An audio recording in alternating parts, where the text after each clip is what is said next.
Assalamualaikum warahmatullahi wabarakatuh. Perkenalkan, saya Akris Syafriul Huda dari PR4604 dengan nomor induk mahasiswa 1503223183. Pada kesempatan kali ini, saya ingin menyampaikan dan memaparkan materi tentang pentingnya adab, akhlak, etika, dan juga karakter dalam kehidupan sehari-hari. Nah, pentingnya akhlak, adab, etika, dan karakter dalam kehidupan sehari-hari dengan cara meneladani Rasulullah sebagai pribadi berakhlak yang mulia. Nah, mengapa akhlak dan adab itu penting sih bagi kehidupan kita? Nah, itu karena setiap interaksi dan keputusan yang kita ambil itu mencerminkan siapa diri kita sesungguhnya. Akhlak dan adab merupakan sebuah fondasi peradaban. Nah, itu pilar utama kebahagiaan, kunci kesuksesan sejati.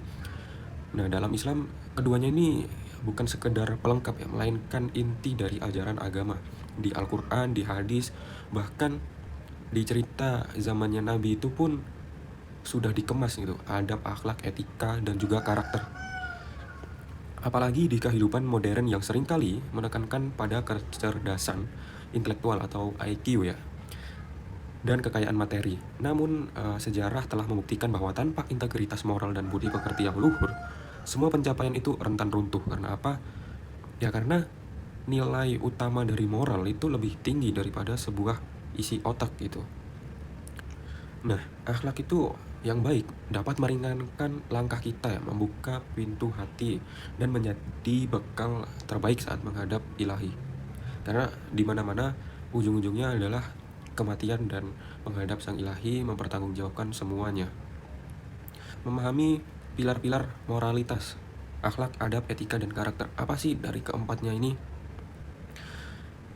Keempatnya ini saling berkaitan. Yang pertama, akhlak, moralitas atau batin ya. Sifat atau perilaku yang melekat dalam jiwa yang mendorong manusia untuk berbuat baik atau buruk. Ia bersifat permanen dan spontan. Contohnya, rasa ikhlas, jujur, dan juga sabar. Kemudian bedanya dengan adab. Adab merupakan sebuah sopan santun, sebuah wujud yang bisa dinilai oleh seseorang ya, bisa dirasakan orang. Tindakan atau norma perilaku lahiriah yang mengatur hubungan sosial berdasarkan ajaran agama atau kebiasaan baik ya. Ia bersifat spesifik dan kontekstual. Contohnya, cara berbicara, makan, dan bertamu. Cara berbicara kita itu harus memiliki sopan santun, punya adab, punya etika. Kalau ke orang tua, ya manggilnya sesuai gelar ya. Contoh ibu, itu jangan panggil namanya, jadi langsung menggunakan gelar seperti ibu siapa gitu, ibu dengan namanya siapa. Kemudian yang ketiga ada etika, nilai kebaikan, prinsip-prinsip moral yang diakui secara umum dan digunakan sebagai pedoman tingkah laku dalam masyarakat atau profesi. Ia bersifat rasional dan universal. Contohnya dalam etika berbisnis, etika bermedia sosial. Jadi kalau berbisnis jangan mengambil keuntungan 100%, karena di agama Islam, terutama di Quran, di hadis pun ada yang menyebutkan Islam tuh mengajarkan mencari keuntungan jangan terlalu tinggi ya, dalam batas kurang lebihnya 50%. Kemudian keempat, karakter, integritas diri, perpaduan unik dari akhlak, adab, dan juga etika yang membentuk kepribadian seseorang yang lebih utuh ya, yang lebih kompleks dan membedakannya dari orang lain. Yang disebut juga jati diri sejati ya. Contohnya disiplin, bertanggung jawab kalau masuk kuliah, selalu tepat waktu, nggak pernah telat, dan juga bertanggung jawab kalau punya janji ditepati gitu. Nah, juga ada dalil kenabian. Keagungan akhlak Rasulullah SAW ini disebutkan dan difirmankan oleh Allah Subhanahu wa taala sebagai pencipta, segala maha pencipta, pada Quran surat Al-Qalam ayat 4 yang berbunyi Bismillahirrahmanirrahim, wa innaka la'ala khuluqin azim, yang artinya, dan sesungguhnya engkau Nabi Muhammad SAW benar-benar berbudi pekerti yang agung. Kemudian juga menyebutkan ada misi utama kenabian. Nabi SAW diutusnya ke bumi adalah untuk menyempurnakan keindahan moral manusia. Hadis riwayat Ahmad menyebutkan innama bu'itsu liutamima ma'akarimal akhlak. Artinya, sesungguhnya aku diutus untuk menyempurnakan akhlak yang mulia. Nah, juga terdapat 3 dimensi kehidupan ya, pilar utamanya, di mana kita harus mengutamakan ya peran adab, etika, moral, karakter ini kepada siapa gitu. Yang pertama, hablum minallah, yaitu hubungan dengan Allah.